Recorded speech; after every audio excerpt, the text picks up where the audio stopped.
પહલગામ આતંકી હુમલા બાદ દેશે બદલો માંગે છે અને બદલો લેવાશે જ।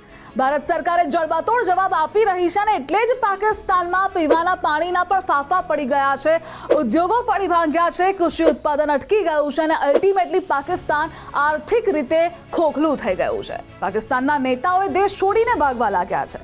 ભારત દ્વારા સૌથી મોટો નિર્ણય કરવામાં આવ્યો છે સિંધુ જળ સમજૂતી રોકીને। આખરે જેની સૌથી વધુ ચર્ચા થાય છે સિંધુ જળ સમજૂતી છે શું અને પાકિસ્તાનને તેનાથી શું અસર થશે, જાણીએ આજના એક્સપ્લેનરમાં। વડાપ્રધાન નરેન્દ્ર મોદીની અધ્યક્ષતા હેઠળ યોજાયેલી સુરક્ષા અંગેની કેબિનેટ કમિટીની બેઠકમાં સિંધુ જળ કરારને સ્થગિત કરી દેવાનો નિર્ણય લેવાયો। ભારતે પાકિસ્તાન સાથેની 65 વર્ષ જૂની સિંધુ જળ સંધિ રદ કરી દીધી છે। આખરે પાકિસ્તાનને શું અસર થશે તે પહેલા જાણીએ તો સિંધુ નદી એ પાકિસ્તાન માટે જીવાદોરી છે, કારણ કે સિંધુ નદીનું 80% પાણી પાકિસ્તાનને મળે છે। સમજૂતી રદ થવાથી સિંચાઈ માટે પાકિસ્તાનને પાણીની અછત થશે, કૃષિ ઉત્પાદનને અસર થશે। પાકિસ્તાનના ઉદ્યોગો પણ નદીના પાણીનો ઉપયોગ કરે છે। પાકિસ્તાનના ઉદ્યોગોને ખૂબ જ મોટો ફટકો પડશે, ઔદ્યોગિક ઉત્પાદન ઓછું થશે અને અલ્ટિમેટલી આર્થિક ફટકો પડશે।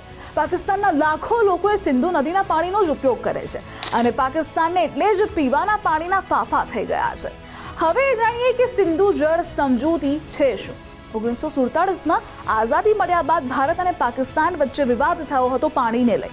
1949માં અમેરિકાના એક્સપર્ટ ડેવિડ લિલિયનથેલે પાણીની સમસ્યાને લઈ સલાહ આપી। 19 સપ્ટેમ્બર 1960ના રોજ ભારત અને પાકિસ્તાન વચ્ચે જળ સમજૂતી થઈ અને તેને સિંધુ જળ સંધિ કહેવાય છે। તત્કાલીન વડાપ્રધાન પંડિત જવાહરલાલ નહેરુ અને પાકિસ્તાનના તત્કાલીન રાષ્ટ્રપતિ અયુબ ખાને હસ્તાક્ષર કર્યા હતા। ભારતને પૂર્વ ભાગની 3 નદીઓ જેમ કે બિયાસ, રાવી અને સતલજ પર નિયંત્રણ આપવામાં આવ્યું, તો પાકિસ્તાનને સિંધુ, ચિનાબ અને જેલમ એમ એ 3 નદીઓ પર નિયંત્રણ આપવામાં આવ્યું।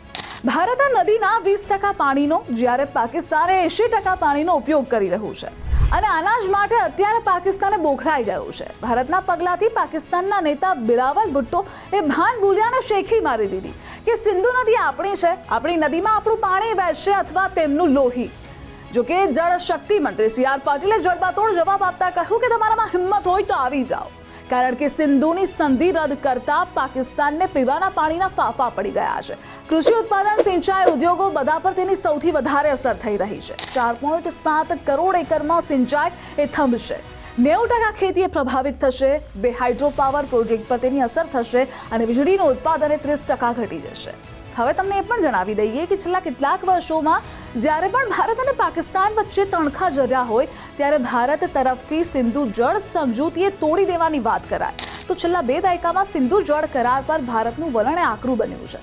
2001-2માં જ્યારે બંને દેશો વચ્ચે તંગદિલી વ્યાપી ત્યારે સિંધુ જળ કરારનો અંત લાવવાની વાત થઈ હતી। બાદમાં 2016માં ઉરીમાં ભારતીય સૈન્યના કેમ્પ પર થયેલા હુમલા બાદ પણ વાત થયેલી।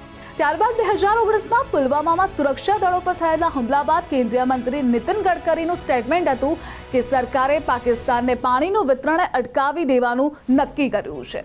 જોકે આખરે આ સિંધુ જળ સમજૂતી એ રોક્યા પછી ભારતની 3 સ્ટેપમાં લાંબી ગેમ છે શું, હવે તે પણ તમને જણાવી દઈએ। કેન્દ્રીય જળ શક્તિ મંત્રી સી.આર. પાટીલે કહ્યું હતું કે એક રોડમેપ તૈયાર કરવામાં આવ્યો છે। સરકાર શોર્ટ ટર્મ, મિડ ટર્મ અને લોંગ ટર્મના કુલ 3 પ્લાન પર કામ કરી રહી છે, જેથી પાણીનું એક ટીપું પણ પાકિસ્તાનને નહીં મળે।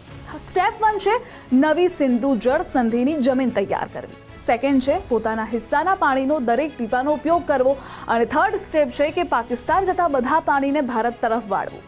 આ એક લોંગ ટર્મ પ્રોજેક્ટ છે જે વર્ષો ચાલશે। સૌથી પહેલા નદીઓમાંથી કાદવ કાઢવાનું કામ કરાશે, આનાથી પાણીને રોકવું, આનાથી તેની દિશા બદલવી સરળ થશે। નદીઓ પર બંધ અને બાકીના માળખાકીય પ્રોજેક્ટ્સે વધારવામાં આવશે। જે હાઇડ્રો ઇલેક્ટ્રિક પ્રોજેક્ટ્સ તૈયાર કરવામાં આવી રહ્યા છે તેમાં ઝડપ લવાશે। પાણીને સંગ્રહ કરવા માટે જળાશયો બનાવીને નદીઓની દિશા બદલવા પર કામ શરૂ કરવામાં આવશે। એટલે ઓવરઓલ પાકિસ્તાનને એક ટીપું પાણી નહીં મળે। ભારત તરફથી પ્લાન રેડી છે, તૈયારીઓ થઈ ચૂકી છે, નેવીએ મિશન રેડી પણ કહી દીધું છે અને એટલે જ આતંકને પોષનારા પાકિસ્તાન સાથે 26 નિર્દોષ નાગરિકોનો બદલો લેવામાં આવશે। એકને પણ બક્ષવામાં નહીં આવે। તમારું શું કહેવું છે આ નાપાક પાકિસ્તાનની હરકતને લઈ? કમેન્ટ સેક્શનમાં જણાવો।